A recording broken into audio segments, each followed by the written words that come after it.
വിഴിഞ്ഞത്ത് പോലീസിന് നേരെ പ്രതികളുടെ ആക്രമണം. വെട്ടുകേസിലെ പ്രതികളെ പിടികൂടുന്നതിനിടെയായിരുന്നു ആക്രമണമുണ്ടായത്. കൈവിലങ്ങ് ഉപയോഗിച്ചാണ് പ്രതികൾ പോലീസിനെ നേരിട്ടത്.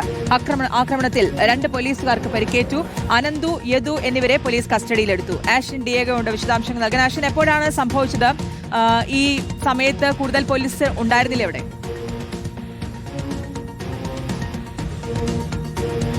അശ്വതി, സംഭവങ്ങളുടെ തുടക്കം ഇന്നലെ വൈകുന്നേരത്തോടു കൂടിയാണ്. ഇന്നലെ വൈകുന്നേരത്തു കൂടി യുവാക്കൾ മുക്കോലയ്ക്ക് സമീപം, വെടിഞ്ഞ മുക്കോലയ്ക്ക് സമീപം ഒരു സംഘം യുവാക്കൾ പരസ്പരം ഏറ്റുമുട്ടിയിരുന്നു.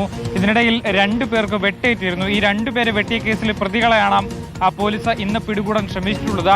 ഇവർ ഇന്ന് രാവിലെ ഇവരുടെ ഒളിവ് സങ്കേതത്തിൽ നിന്ന് കടക്കാൻ ശ്രമിക്കുന്നതിനിടയിലാണ് ഈ വെടിഞ്ഞം പോലീസ് പിടികൂടുന്നത്. പൂങ്കുളത്ത് വെച്ചാണ് സിനിമാ സ്റ്റൈലിൽ ഈ വെടിഞ്ഞം പോലീസ് ഇവരെ ചേസ് ചെയ്ത് പിടികൂടുന്നത്. പിടികൂടിയ സമയത്ത് ഇവരെ കൈവിലങ്ങ് അണിയിക്കുന്നതിനിടയിലാണ് ഈ 2 പ്രതികൾ അനന്തു, യദു, ഇവർ സഹോദരങ്ങൾ കൂടിയാണ്. ഇവർ ഈ പോലീസിനെ കൈവിലങ്ങ് ഉപയോഗിച്ച് ആക്രമിച്ചത് എന്നുള്ളതാണ് മനസ്സിലാക്കുന്നത്.